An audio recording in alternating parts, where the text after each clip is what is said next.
Hola, aquí estoy en la lucha diaria con la luz. Mi amigo Mario Cano me manda tutoriales por YouTube de cómo hacerlo bien, pero es muy difícil cuando uno, pues en realidad, no sabe. Me mandó ayer o antes de ayer, el caso es que lo vi ayer, después de hacer esto, que explica que tienes que tener una luz que te enfoque y de luminosidad a tu rostro para que se vean bien tus facciones, que tienes que tener la cámara a la altura de los ojos y un bonito fondo. Y aún así, esto sigue siendo un churro, porque claro, yo me peleo, tengo un trípode ahora, Mario, ya no tengo la bicicleta estática, pero me peleo porque enfoca el techo. Y no hay forma de que no enfoque al techo. Y luego está el problema del mundo, que sí, que estamos con confinamiento, pero los problemas siguen. Claro, como los malos también hacen teletrabajo, pues no doy abasto entre unas cosas y otras. Los animales, las nucleares, y, y no me he preparado el cuento. Esta es la excusa. Vengo aquí a las 12, pero no me he preparado el cuento. Pero bueno, tengo libros escritos que para algo tenían que servir.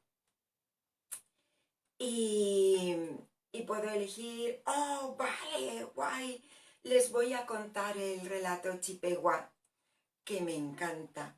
Está en el libro 10 cuentos del mundo, con Dios al fondo. Es este libro, ¿vale? Solo me quedan 2 ejemplares, está agotado en el mundo mundial, y los 2 ejemplares sobraron de un mercadillo donde Juan Carlos había puesto el precio. Así que os lo enseño así, ¿vale? el... y, y los Chippewas son un pueblo que vive entre el sur de Canadá y el norte de Estados Unidos. Hablan el dialecto algonquín, qué bonito, que es una de las 4 lenguas amerindias no protegidas que se prevé que se habrán extinguido hacia el año 2050. Me gustaría decir que yo voy a ayudar en su recuperación, pero no es posible, porque yo hablo malamente incluso la mía.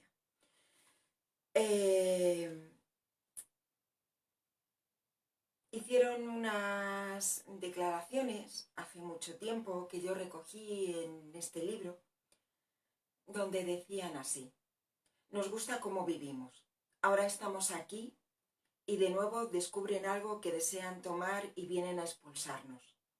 Pertenecemos a esta tierra, este es mi hogar, aquí es donde están mis raíces y aquí es donde voy a permanecer.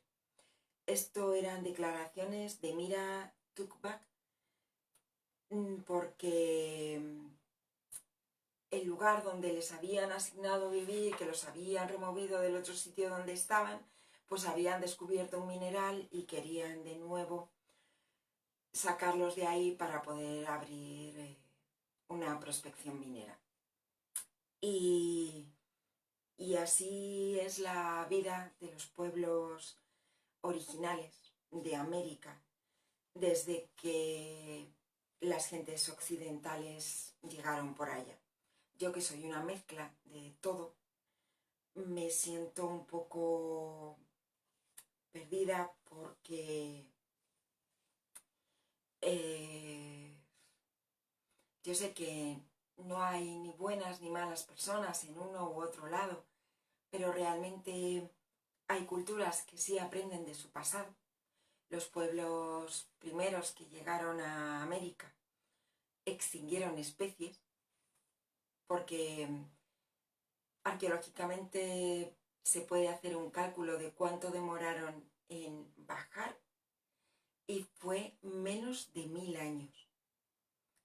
iban comiendo todo. Había caballos en América y los extinguieron. Pero aprendieron de eso, aprendieron de lo que habían hecho mal y dejaron de hacerlo. No significa que no haya malas personas entre sus comunidades, personas más egoístas, pero en general su cosmovisión hace que respeten más el planeta, porque no se sienten dueñas, se sienten parte, que es lo que nos falla en Occidente.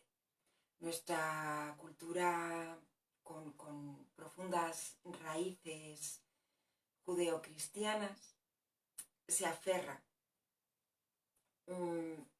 Antes de que empezara esto de la cuarentena, estuvo con nosotros en casa, me quedan 2 tíos, hermanos de mi padre, que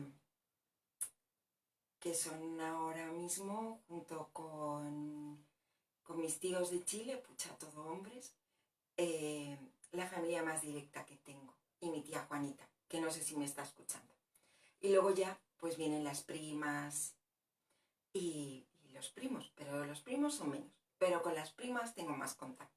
El caso es que vino mi tío desde Estados Unidos, que es donde él vive, y llevaba muy mal mi dieta vegana, porque no la entendía, no la podía entender. Entonces él me decía, es que lo dice la Biblia, que Dios nos hizo para dominar el mundo. Y con ese pensamiento actuamos. Y no nos hizo para dominar el mundo. Lo ha explicado el Papa Francisco. Y yo no soy creyente, pero caray, no se queden con lo fácil. Ese argumento que se ha usado durante miles y miles de años para someter a la naturaleza y a las mujeres. Es hora de cambiarlo y de leer bien o de buscar los textos que quitaron, porque las versiones también han sido manipuladas. Pues bueno, he encontrado el cuento para hoy. Y el cuento de hoy se llama El llanto de los pajarillos. Dice que hace mucho, mucho tiempo, cuando el mundo era joven, y nada de lo que es ahora era entonces, las praderas estaban habitadas por multitud de animales y el bisonte disfrutaba recorriendo las largas distancias a la carrera. Voy a dejar el libro. Y el bisonte corría y corría, y cuando echaba a correr no veía nada, ni enfrente ni a los lados, porque solo le importaba la carrera y acabar agotado. Entonces el bisonte pasaba por encima de las casas de otros animales, rompía las plantas, machacaba los brotes de los árboles, y los animales de la pradera se dijeron, hay que hablar con él, o sea, esto no puede ser. No te puedes ir corriendo, avasallando a todo el mundo, porque hay que aprender a convivir. Y convocaron aquella asamblea, aparecieron todos los animales, el bisonte también, porque obviamente era el principal invitado. Y cuando el bisonte escuchó las quejas del resto de sus vecinas y vecinos, les dijo, es que soy así, es que no puedo cambiar.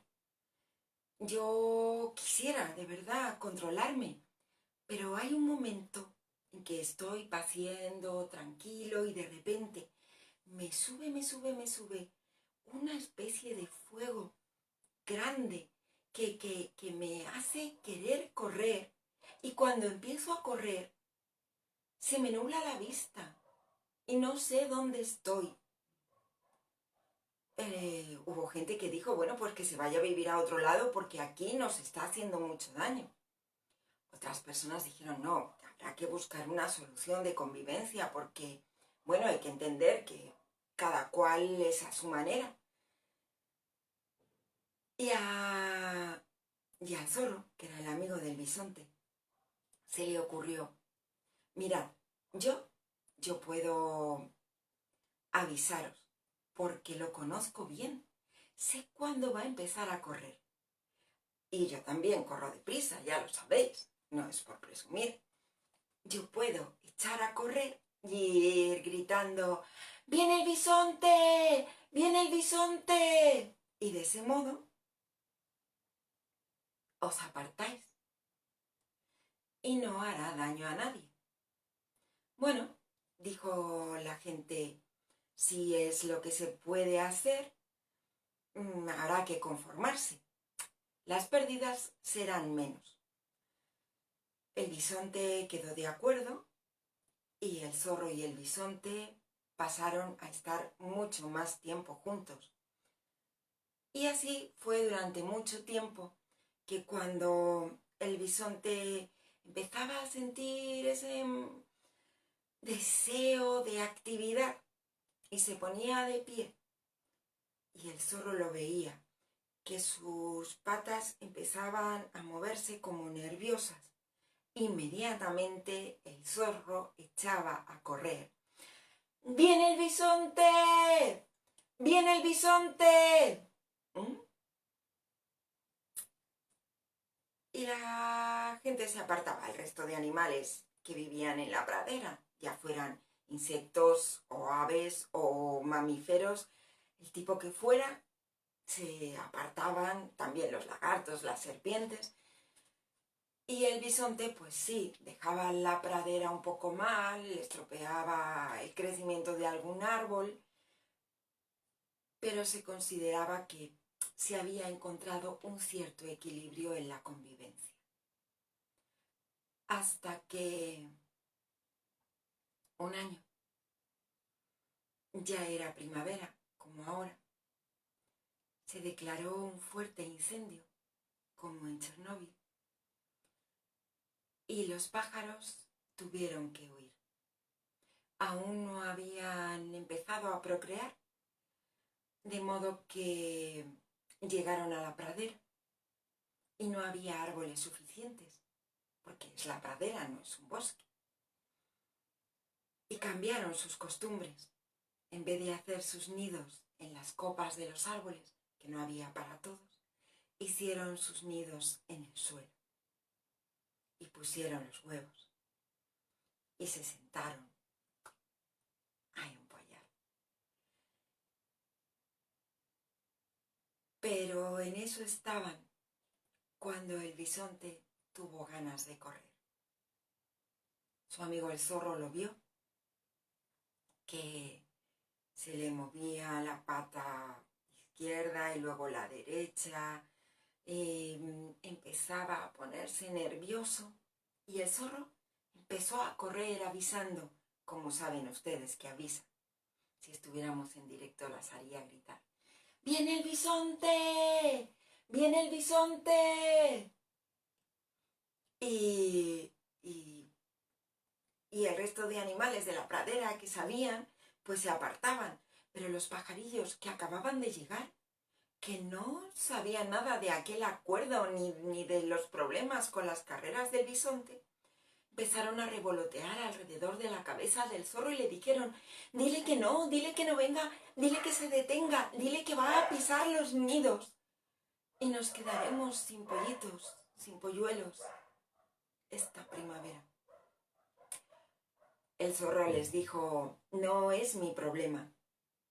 Yo hago lo que debo, avisar. Apartarse es la obligación de los demás. Así que llegó el bisonte y los pajarillos revoloteaban alrededor de su cabeza y le decían, ¡detente! ¡No! ¡Vas a pisar los nidos! ¡Por favor, por favor! Y los pajarillos gritaban en sus oídos, pero él seguía corriendo porque se le nublaba la vista y había un zumbido en sus orejas, así que no entendía nada de lo que le decían. ¡Ah! Cuando el bisonte acabó su carrera, la pradera estaba cubierta de llanto. Todas las aves lloraban junto a sus nidos, porque habían perdido a todos sus polluelos, que eran su futuro. Y no podían dejar de sentir que después de la desgracia del incendio, de haber perdido su lugar en el mundo, sus casas, haber llegado a un lugar nuevo, haber tenido que cambiar sus costumbres y sus pequeñas esperanzas habían sido rotas. Pero el llanto de los pajarillos fue escuchado. El espíritu de la pradera, que es como un pequeño Dios, o el Dios de las pequeñas cosas, escuchó el llanto de los pajarillos y se acercó para saber qué les pasaba. Quería consolarlos. Los pajarillos le explicaron todo lo que ustedes ya saben. Y entonces Nanoboso, que así se llama, el espíritu de la pradera, llamó a los animales todos. Se juntaron allí todos los animales de la pradera, como en las asambleas. Y entonces preguntó Nanoboso, ¿por qué no habéis recibido con más amor a los pajarillos? Venían de sufrir una desgracia. Los animales le dijeron, estábamos muy ocupados con nuestras vidas, no nos hemos dado cuenta. Y Nanoboso dijo, bueno, quiero hablar con el zorro y con el bisonte. Pero no aparecían ni el zorro ni el bisonte. El espíritu de la pradera dijo, que vengan aquí inmediatamente. Y hizo sonar su bastón, golpeando en el suelo. Apareció el zorro, caminando cabizbajo, y se acercó hasta Nanoboso. Yo cumplí mi parte, le dijo. Yo avisé. Ya, pero podías haberte dado la vuelta y haber hablado con el bisonte antes de que echara a correr. Y el zorro dijo, pero yo cumplí mi parte. Yo tenía que avisar, nada más. Ya no era mi responsabilidad lo que pasara después. Yo aquí siempre me acuerdo de Hannah Arendt y la banalidad del mal. Y le dijo Nanoboso, bien, entonces, como has venido avergonzado y te has ocultado previamente antes de venir, yo te condeno a que el resto de tu vida la vivas así. Ya no vivirás en la pradera, vivirás bajo el suelo. Y así ha sido hasta hoy. Pero el bisonte no aparecía y hubo que ir a buscarlo. Eso enojó muchísimo a Nanoboso. ¿Por qué? ¿Por qué no viene a hablar? ¿Por qué no da la cara? Y Nanoboso tuvo que ir hasta donde el bisonte se escondía y lo encontró tan agachado que le salía una gran chepa. Y Y Nanoboso le dijo, ¿por qué lo has hecho? Y el bisonte se escudó en, es que soy así. No puedo cambiar, es mi personalidad. Nanoboso le dijo, hay cosas que no se pueden cambiar, es cierto, pero hay otras que sí y debemos intentarlo. ¿Y tú sabías que tu manera de correr alocada hacía daño a los demás? Tendrías que haber sido un poco más fuerte moralmente y haber cambiado ese hábito. Haber empezado a correr carreras cortas, más veces al día. Haber intentado algo para ser menos dañino en tus actitudes con el resto. Es que soy así, dijo el bisonte. Nanoboso, que estaba muy, muy enojado,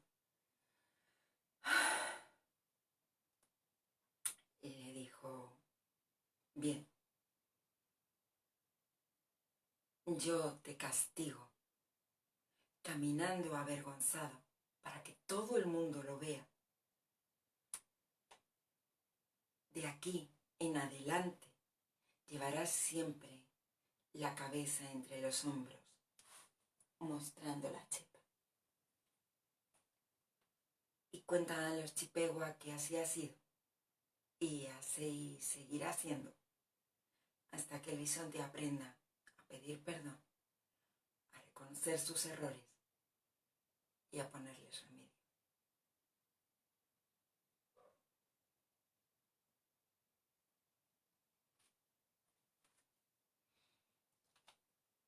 Pues hasta aquí hemos llegado hoy día. Se habrán dado cuenta de que me gusta mucho, mucho este cuento y que lo vivo. Es que los cuentos usan a los animales para hablarnos de nosotras mismas. No son los animales que hablan, somos nosotras que nos decimos cosas. Los cuentos son como la ciencia ficción. Si hay algo que dicho claramente puede resultar mal recibido, lo dices con un cuento y se entiende. Y yo no puedo dejar de pensar en las personas migrantes cuando hablo de los pajarillos. Así que siempre lloro, siempre. No hay una sola vez que no cuente este cuento que no llore. Y tengo una anécdota muy buena que se la voy a contar también. Estaba contando en un centro de secundaria en un pueblo de aquí de Extremadura que se llama Zaínos, que me gusta muchísimo, muchísimo, muchísimo. Y me gusta muchísimo su gente, porque es de la primera gente que nos acogió en Extremadura y nos acogieron muy bien, con muchísimo cariño. Y ahí yo descubrí que las ramas chilenas vienen de Extremadura porque nos invitaron a celebrar San Isidro y se van al campo y hacen como tiendas así con ramas y la gente come y la gente baila y la gente come y la gente baila y conversa y come, baila, conversa, baila, come durante 2 días seguidos. Y era como estar celebrando el 18.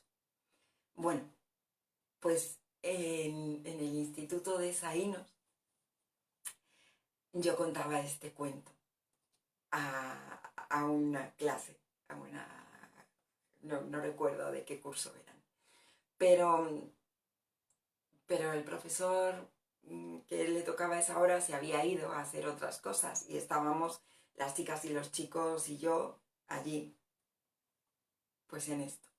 Y claro, cuando llegué a la parte de los pajarillos y me puse a llorar, uno de los chicos que estaba un poco más al fondo, el típico chico que dice, a mí con cuentos no, se levantó corriendo y salió corriendo por el pasillo del instituto, gritando, maestro, maestro, que la mujer llora. Y cuando volvió con el maestro, se encontraron con que yo ya había terminado ese cuento y estaba contando otro y estaba bien. Y el maestro decía, ¿pero qué te ha pasado? ¿Te ha insultado a alguien? ¿Te han hecho algo? ¿Quieres que castigue a alguien? A ver, ¿qué le habéis hecho a esta mujer? Y el resto pobre decía, nada, es que se ha puesto a llorar ella sola. Y, y yo le explicaba al profesor que se habían portado súper bien, que estaban escuchando muy, muy atentos. Pero claro, nadie se espera de un cuentacuentos que se ponga a llorar en la mitad de un relato, porque tenemos esa idea falsa y equivocada de que las personas que cuentan cuentos vienen para hacernos reír. Y no, las personas que cuentan cuentos vienen para transmitir un legado de sabiduría y hacernos pensar. Y con eso las dejo. Chao, chao.